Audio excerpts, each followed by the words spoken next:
Assalamualaikum warahmatullahi wabarakatuh. Jumpa lagi dengan saya Muhammad Vijay Pulanunu. Kali ini saya bakalan ngobrol-ngobrol banyak nih sama seorang Ustadz yang kita kenal dengan Bapak Ustadz Firmadi Saleh. Benar? Selamat malam. Terima kasih sudah mau datang Pak Ustadz. Iya.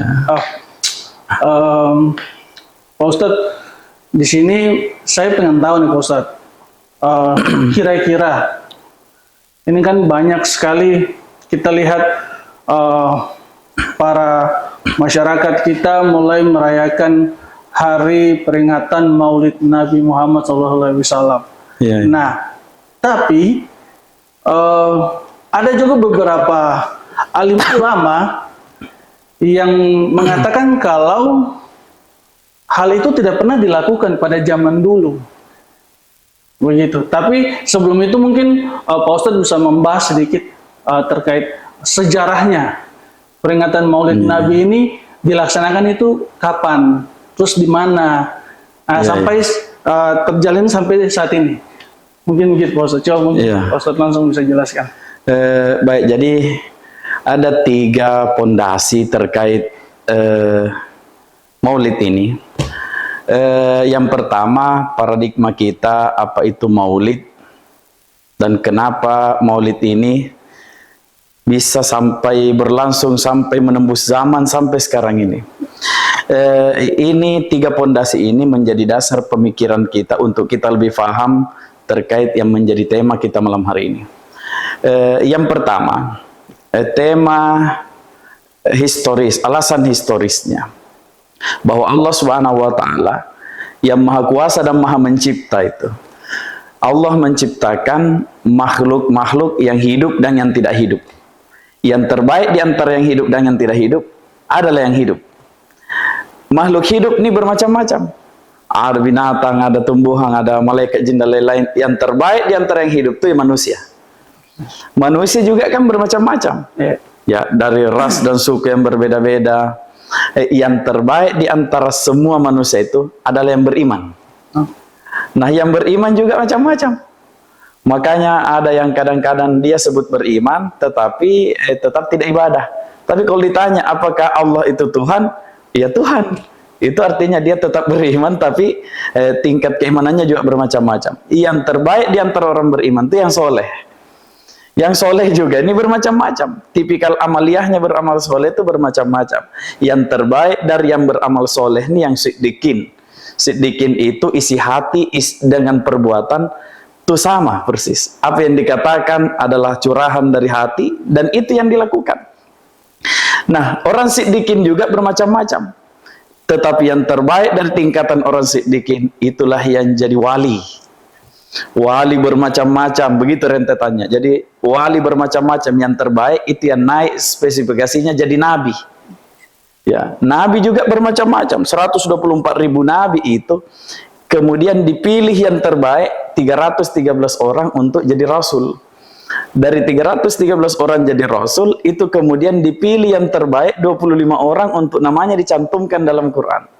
Makanya kenapa kita muslim ini hanya wajib meyakini 25, setidaknya mengenali 25 itu, karena 25 itu termaktub nama-namanya mereka dalam Quran.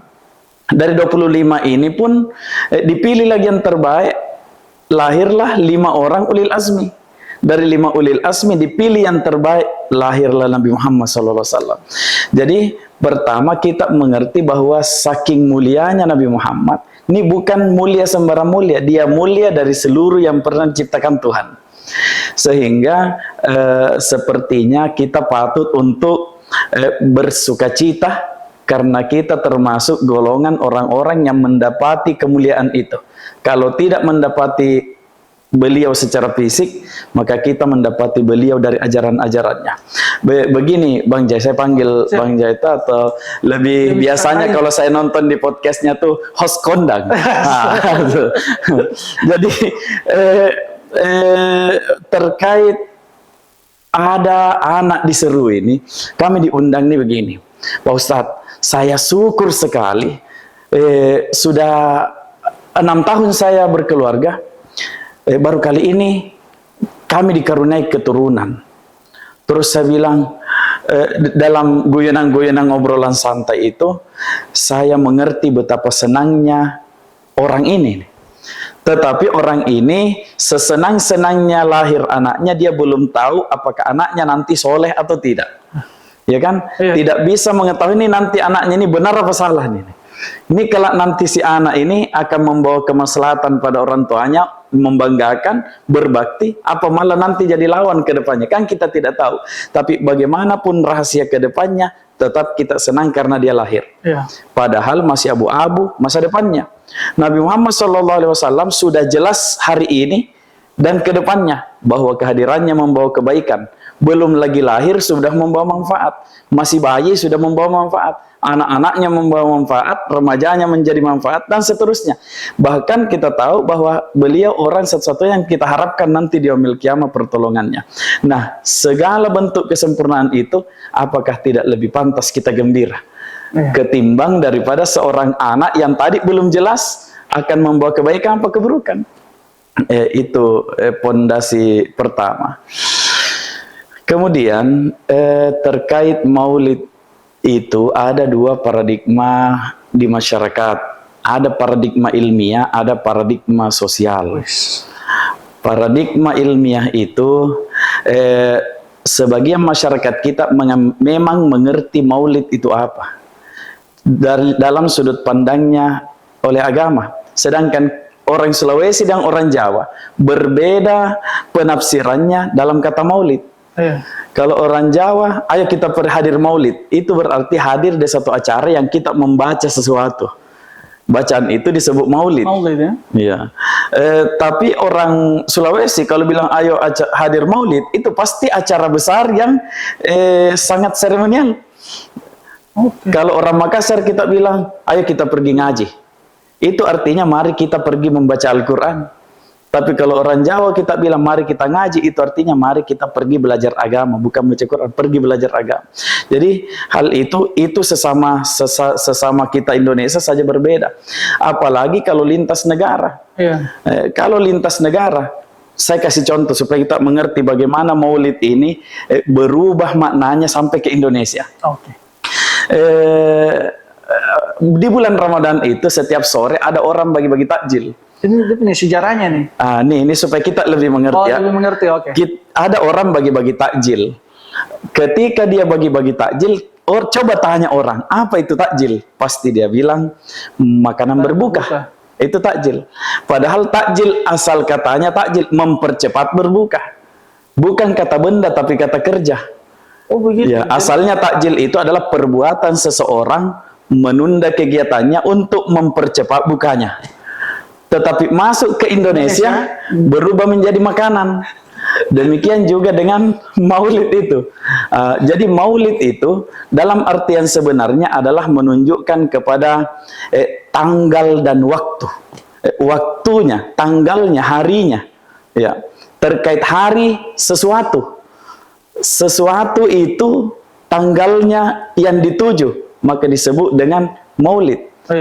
Ada kata lain yang lebih familiar kalau di Arab, maulud. Maulud itu adalah yang lahir siapa. Kalau maulid, lahirnya tanggal berapa. Kalau maulud, yang lahir siapa? Ya. Nah, kita memperingati ini di Indonesia ini yang diperingati hari lahirnya kan? Hari lahirnya. Tapi yang dibahas yang lahir siapa? Ya kan? Jadi yang diperingati maulid, tetapi isi acaranya maulud. Gitu. Nah, terkait sejarah daripada maulid itu sendiri, bagaimana mengenang Rasulullah SAW, dasar pemikirannya kenapa sampai sekarang orang maulid adalah, saya mengambil analogi pemancar. Orang kalau pergi ke Mekah, baik haji, baik umrah, baru turun dari eskalator, memandang ke Ka'bah, jatuh air matanya. Kenapa bisa jatuh air matanya? Nah, itu cuma benda persegi empat berwarna hitam. Terus dia sholat, tidak mengerti sama sekali bacaannya imam. Kok bisa menangis? Jawabannya karena di situ sinyalnya kuat. Kenapa sinyalnya kuat? Dari situ awalnya Islam dipancarkan dari dahulu itu. Makanya orang-orang kalau sudah di Mekah itu tetap tinggi spiritualitasnya. Mau dia preman di kampungnya, kalau ke Mekah tetap menangis terseduh-seduh. Sinyalnya kuat. Nah kita yang di Papua ini utamanya diserui 10.600 km. Saya lihat di Google 10.684 km. Jarak Serui kalau ditarik sampai ke Mekah. Nah, dari 10.000 km itu sinyal kita ini jauh. Karena sinyal kita jauh, maka kita butuh penangkap sinyal. Ya kan? Namanya receiver. Ada bentuknya parabola, Elon Musk pakai Starlink. Ini bukan endorse ya. Bukan. Dada iklan ini. Jadi, itu tujuannya untuk bagaimana caranya sinyal yang ada di sana tetap kita dapat persis sama sampai ke sini. Sinyal itulah, receiver itulah yang disebut dengan Maulid, Isra Miraj, Nuzulul Quran, hari-hari besar Islam. Sengaja diadakan untuk menangkap sinyal yang mana asal Islam itu dipancarkan tuh jauh dari kita. Zamannya jauh, 1400 tahun lebih. Daerahnya jauh. Gimana caranya? Apa yang diajarkan di sana nyampe ke sini? Maka kita butuh receiver. Receiver itulah memperingati hari-hari besar Islam. Siapa yang pertama memperingati? Tuh, siapa yang pertama memperingati? Bila kita belajar sejarah yang dicatat di buku-buku yang diajarkan ke sekolah-sekolah, atau kita buka internet nih, maka akan muncul abad ke-10 dilakukan oleh dinasti Fatimiyah di Mesir. Dinasti Fatimiyah abad ke-10. Tapi ilmunya internet, sekalipun menjangkau semua ilmu, dia kan tergantung siapa yang mengetik, data apa yang dimasukkan. Kalau ada yang memasukkan abad ke-10, berarti si penulis itu ketinggalan 10 abad dari informasi yang harusnya dia tahu 10 abad, dia baru dapat sampai ke dinasti Fatimiyah. Nah, di abad ke-10 mundur 400 tahun sebelumnya itu sudah ada maulid yang dilakukan untuk memperingati kelahiran Rasulullah SAW, menyembelih 2000 kepala kambing untuk memberi makan orang-orang dan mengenang serta membaca Quran lalu menyampaikan sejarah Nabi. Itu dilakukan pada abad ke-6. Namanya Al-Imam Kukburi namanya. Kukburi. Itu namanya. Dia lakukan itu di satu kota kecil namanya Irbil. Karena beliau ini adalah seorang raja, bahasa kita sekarang ini. Irbil itu sekarang ada daerah Irak. Itu di abad ke-6. Mundur lagi, ternyata yang melakukan maulid itu pertama kali adalah yang dimaulidi sendiri, Rasulullah SAW. Mana dasarnya bahwa Rasulullah sendiri memperingati maulidnya? Nabi SAW pernah ditanya, mata saum yaum isnain, limaza tasum yaum isnain, kenapa engkau berpuasa Rasulullah pada hari Senin? Kata beliau, zaka yaum maulidtu, karena ini adalah hari kelahiranku. Ini kemudian ditafsirkan oleh ulama, Nabi mengingat sendiri hari kelahirannya, lalu memperingatinya dengan berpuasa. Pertanyaannya, kalau Nabi berpuasa, kenapa kita justru makan-makan? Iya, betul. Kalau Nabi berpuasa, kok kita makan-makan? Jawabannya, Nabi berpuasa adalah salah satu cara memperingati, bukan satu-satunya cara memperingati. Karena bila ditarik lagi, adakah kalimat yang lebih kuat daripada kalimat Nabi? Jawabannya ada. Kalimat itu adalah kalimat Allah, Al-Quran. Jadi saya sengaja mundur dari dinasti Fatimiyah ke zamannya Irbil Kukburi, lalu mundur ke Rasulullah. Ternyata Rasulullah pun mendapatkan perintah untuk melakukan itu. Bahkan itu perintah itu datang ke kita dengan perintah yang sama. Kata Allah, "Qul bi fadlillah wa bi rahmati fa bidzalika falyafrahu." Katakanlah wahai Muhammad, "Qul bi fadlillahi," karena karunia Allah dan rahmatnya. Karena karunia Allah dan rahmatnya, fa bidzalika falyafrahu, hendaklah kalian bergembira. Ketika dicari maknanya, apa itu karunia Allah? Ibnu Abbas yang kata Nabi yang paling mendekati kebenaran sempurna cara penafsirannya, Ibnu Abbas mengatakan karunia itu adalah Al-Quran. Tetapi kalau ditanya Ibnu Abbas, apa itu rahmatnya? Rahmat itu adalah Nabi Muhammad SAW.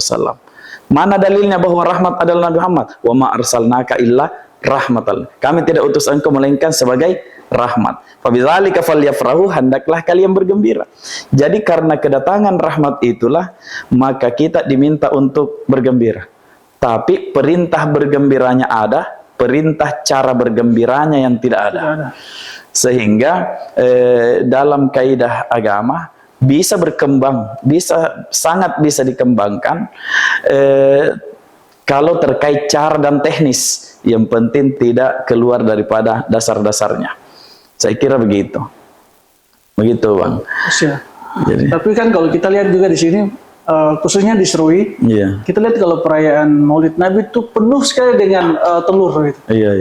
Kira-kira ada tidak sinkronisasi antara telur dengan perayaan ini? Atau ini semua se-Indonesia merayakan hal yang sama dengan tradisi yang sama? Jadi karena tadi ada perintahnya, tetapi tidak dijelaskan caranya, maka cara itu akan sangat tergantung dengan kondisi masyarakat yang melaksanakan kegembiraan itu. Tentu saja di daerah Maluku pasti lain caranya, di Jawa lain lagi, di Sulawesi lain lagi. Setiap daerah itu tidak ada masalah, karena salah satu kebijaksanaan orang-orang tua kita dulu adalah pandai mengawinkan agama dengan budaya. Pandai mengawinkan agama dengan budaya. Seperti agama, akad nikah adalah agamanya, mapaci, erang-erang adalah budayanya. Wampanai adalah budayanya. Begitu juga dengan maulid. Anjuran bergembira adalah agamanya, bersyukur adalah agamanya, tetapi aneka hidangan-hidangan dan bentuk-bentuk yang dibuat-buat dikemas seperti telur dan lain-lain itu adalah budayanya.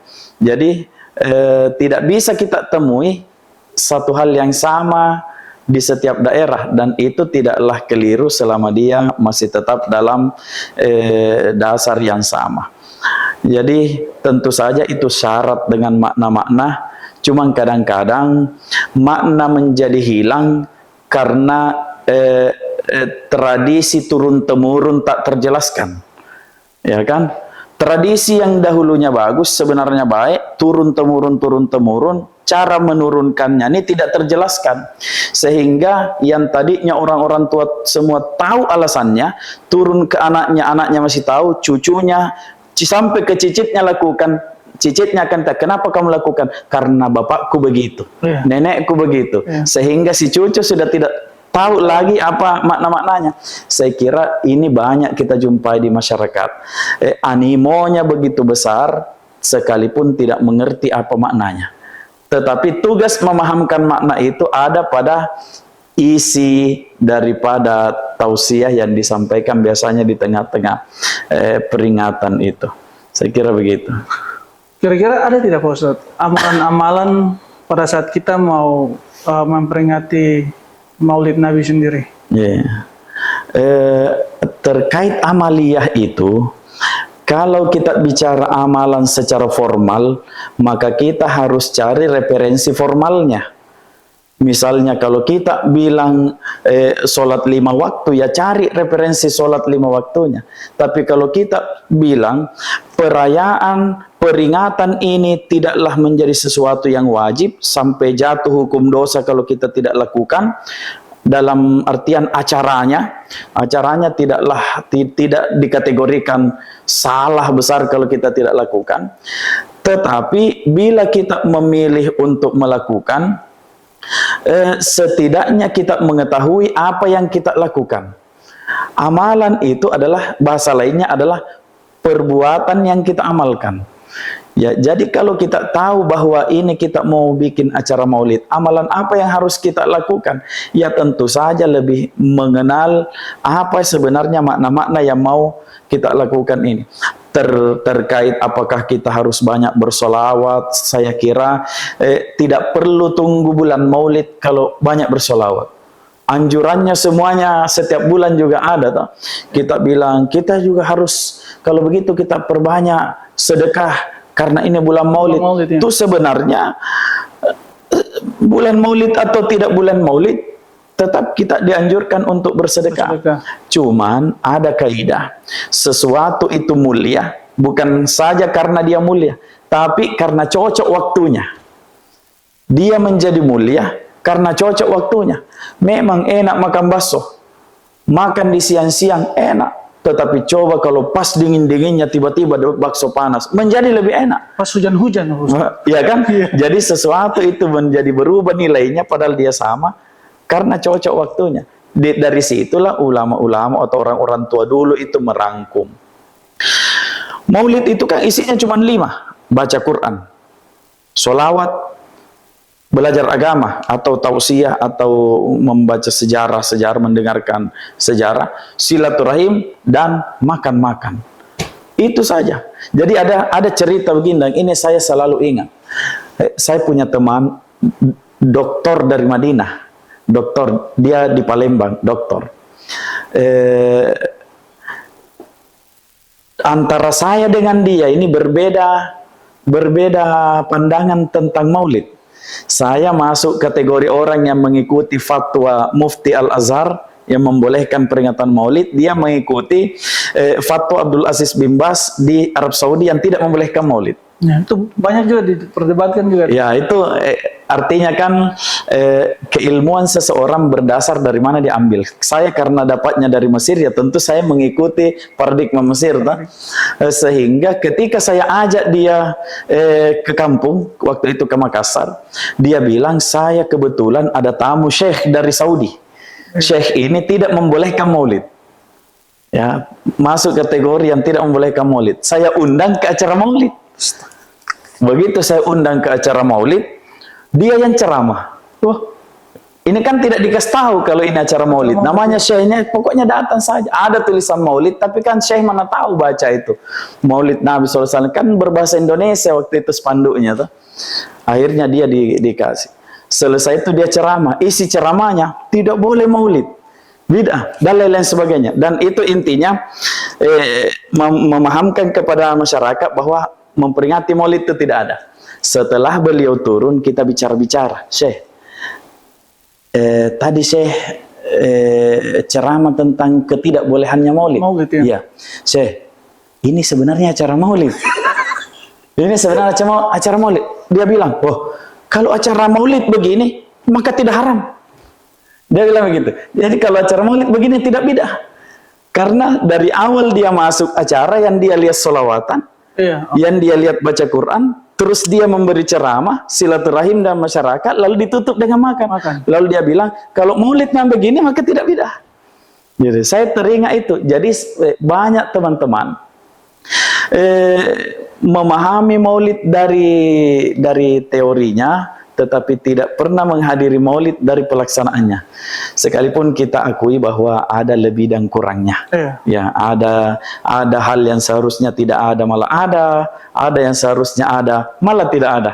Nah, itu harus kita akui bahwa itu ada kekurangan-kekurangannya.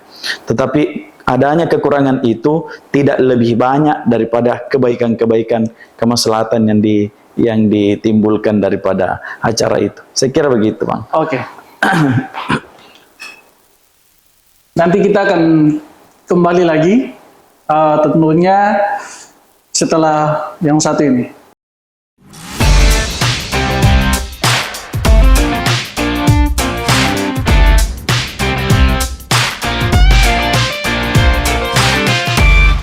Oke, Pak Ustadz. Kira-kira sebelum menutup obrolan kita malam ini, saya mungkin ingin Pak Ustadz bisa bercerita sedikit tentang kisah Nabi Muhammad kepada kita, karena mengingat penonton di podcast Tukar Cerita ini kan bukan semuanya Muslim. Jadi kita harus sedikit memberikan ilmu pengetahuan kepada teman-teman kita juga. Oh iya, iya baik. Saya kalau untuk membicarakan kisah Nabi Muhammad tentunya tidak cukup satu podcast ini sampai benar. Itu tidak akan cukup. Saya kutip satu sejarah saja. Ada peristiwa namanya Perang Khandak. Perang Khandak itu artinya parit. parit itu adalah teknik bertahan orang-orang Persia yang diadopsi oleh Nabi Muhammad. Ini artinya Rasulullah itu tidak menutup dirinya dari kebudayaan asing. Ya. Jadi di parit itu digali 8 km, dalam 3 meter, lebarnya 8 meter. Di perbatasan Madinah untuk menghindari orang-orang yang datang menyerang, seperti film-film perang tuh biasanya ada parit-paritnya supaya menghambat, berlindung juga. supaya terhambatnya. Jadi ketika Rasulullah buat itu, saya perkenalkan satu tradisi orang Arab namanya tradisi batu, bahasa komunikasi melalui batu. Ini jarang kita sampaikan.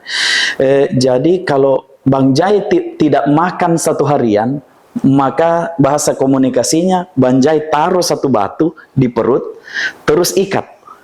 Itu menandakan kalau tidak Belum makan 1 hari, sekaligus dampaknya bisa menahan lapar karena menekan perut. ya. Kalau 2 hari tidak makan, maka ganjal 2 batu. Kalau 3 hari tidak makan, ganjal 3 batu. Ya. Di Khandak itu, ketika Rasulullah ini didatangi sahabat, karena Nabi itu sangat welcome kepada siapapun dalam keadaan apapun. Menjelang perang, parit lagi diburu-buru, ada datang curhat nih. Nabi bilang, "Nggak usah dulu, nanti saya lagi sibuk ini." Kan kita begitu tahunya. Nanti. Kenapa? Ya Rasulullah, kau lihat nih 1 batu ya Rasulullah. 1 hari saya sudah tidak makan. Datang sahabatnya lagi, begini bahasa kita, baru 1 hari saya. 2 batu. 2 batu. Saya sudah 2 hari. Begitu Rasulullah dengar, Rasulullah angkat bajunya. 3 batu. Jadi Rasulullah mengganjal dengan 3 batu. Tanda bahwa beliau lebih menderita daripada sahabat-sahabatnya. Tetapi tidak ada keluhan. Ini ada pelajarannya. Supaya tidak semua yang kita rasa, kita publikasikan. Tidak semua yang ada pada diri kita ini orang wajib tahu. Dan tidak semua yang kita tahu, kita sampaikan. Jadi, ini kan masalah kita nih sekarang nih. Masalah memasyarakat nih. Apapun yang dia rasa, dia tulis di story-nya. Iya. Apa yang dia alami, dia posting. Senangnya dia posting, susahnya dia posting. Ini bukan contoh Rasulullah ini. 1 tadi, Rasulullah welcome terhadap kebudayaan asing. Yang kedua, Rasulullah tidak membuka dirinya untuk dipublikasikan kalau berkenaan dengan hal yang sangat pribadi. Biasa kita, pertengkaran suami dan istri saling menyerang di story-nya. Padahal suami dan istri. Ya, padahal itu bukan contoh Nabi. Nah, ketika Rasulullah membuka baju, melihat 3 batu, kebetulan dilihat oleh Ja'far. Wih, Rasulullah 3 batu ini. Larilah Ja'far, Rasulullah, permisi dulu sebentar. Lari pulang ke rumahnya, bilang ke istrinya, istriku, kulihat Nabi sudah 3 hari tidak makan. Dia ganjal perutnya 3 batu. Bikin makanan, saya akan panggil Nabi. Bahasa kita nih, apa Pak? Mau bikin apa? Tidak ada apa-apa ini. Kecuali 1 anak kambing di belakang. Dia bilang, potong itu anak kambing. Kalau bahasa kita, sudah, daripada tidak ada, simpan saya dulu. Tabungan tuh. Bahasa kita nih, ya, ada 1 juta. Traktir, sini teman-teman. Tapi kalau tinggal 100.000 nih, korek pun susah keluar. itu yang terjadi. Rokok saja susah keluar. Kalau tinggal segitu, Rasulullah tidak begitu. Sahabat-sahabatnya tidak begitu. Kambing tinggal 1, potong. Kau bikin dengan cepat, saya akan panggil Rasulullah makan. Istrinya bilang, Ja'far, Pak, ini 1 kambing cukup untuk 4 atau 5 orang. Panggillah Rasulullah, tapi dengan cara berbisik saja. Ini yang kerja di Khandak 2.000 orang loh. 8 km yang akan digali. Dalam 3 meter, lebar 8 meter. 2.000 orang yang kerja. Bisik-bisik, sampaikan pada Nabi dan sahabat-sahabat besar, Abu Bakar, Umar, supaya yang untuk 5 orang ini cukup. Gitu. Datanglah Ja'far, bisik ke Rasulullah, siapkan. Oke, siapkan, saya panggil Nabi. Begitu dipanggil Nabi, dibisik. Ya Rasulullah, saya melihat engkau mengganjal 3 batu. Istriku masak anak kambing ya Rasul. Saya mengundang beliau bersama 3 orang atau 4 orang untuk kita makan bersama. Istrimu sudah bikin? Sudah ya Rasulullah. Sudah siap? Siap ya Rasulullah. Kita berempat ya Rasulullah, berempat. Baik, dibersihkannya badannya Nabi nih, dibersihkannya, naik dari parit. Setelah naik dari parit, beliau buka serbannya, dia buka serbannya begini. Bahasa kita nih, isyarat nih. Terus beliau bilang, ya ahlal khandak, hei para pekerja handak, ada undangan makan dari Ja'far. 2.000 orang ini bagi, 2.000 orang ini. Ja'far, mati saya nih. Tidak cukup. Habis saya diomeli sama istri. 2.000 orang ini harus dipanggil makan ini. Aduh, datanglah. Terpaksa dengan perasaan sangat terpaksa. Bagaimana anak kambing dibagi 2.000 orang ini? Habis, lari duluan. Duluanlah kamu ke istrimu, kasih tahu jangan dihidangkan sebelum saya datang. Nanti datang baru dihidangkan. Begitu Nabi SAW datang, dihidangkan, Nabi makan bersama 5 orang. Setelah Nabi makan 5 orang, Nabi keluar, masuk lagi 5 orang. Selesai makan, masuk lagi 5 orang. Berganti terus 5 orang sampai 2.000 habis. Ja'far bilang, demi Allah, sejak Rasulullah selesai makan, sampai seluruh ahlul handak ini selesai makan, aku melihat tidak sedikit pun berkurang apa yang disajikan oleh istriku ini. Apa pelajarannya ini? Rasulullah itu punya kecerdasan sosial. Dan kecerdasan sosial itu dibawa dalam perjuangannya karena Nabi itu melihat orang dengan pandangan kasih sayang. Kita ini baru orang kasih mundur motor, diinjak kita punya kaki, Marah-marah. setan itu sana sudah dia injak lagi kaki itu, tidak bilang-bilang lagi tuh, dia tidak minta maaf lagi. Sudah hilang pandangan kasih sayang. Nabi dilempar perut unta, dia bilang, ampuni kaumku karena dia tidak tahu saya. Tuh. Diberi makan orang-orang di sudut pasar, bilang, jangan kau ikut Muhammad tuh begini. Setelah dia mati digantikan Abu Bakar. Tahukah kamu siapa tadi itu yang selalu kau hina-hina? Itulah Muhammad. Nabi tidak pernah lihat orang dengan pandangan yang tidak rahmat. Semuanya pandangan kasih sayang. Kita nih sekarang nih orang bikin story, posting si A, singgung si A, kita yang merasa, saya kayaknya ini yang dibilang, ini yang disinggung saya nih. Kita bukan hanya saja punya kepekaan sosial kita ini larinya ke arah negatif. Ya, larinya ke arah negatif. Saya kira itu pelajaran. Jadi kita, apa korelasinya dengan Serui? Serui itu sangat butuh sifatnya Rasulullah, yakni mudah menerima kebudayaan yang tidak sama dengan diri. Dan saya kira, dan ini saya harus mohon maaf kepada teman-teman muslim, justru orang-orang Serui asli ini sedang mempraktekkan sifatnya Rasulullah Sallallahu Alaihi Wasallam dengan amannya kita berada di sini dengan budaya kita masing-masing. Apakah kita tidak harus bersyukur kepada orang Serui asli ini? Ya kan? Ya gitu. Nah sekarang bagaimana kita feedbacknya menerima setiap kebudayaan itu, baik kebudayaan yang kita bawa sesama perantau atau budaya yang sudah ada di sini untuk kita saling menghormati dan saling menjaga. Begitu. Saya kira begitu, Bang Jai. Oke, Pak Ustadz. Mungkin demikian dulu obrolan kita di malam ini. Terima kasih Pak Ustadz sudah mau mampir di podcast Tukar Cerita kami. Iya, Bang.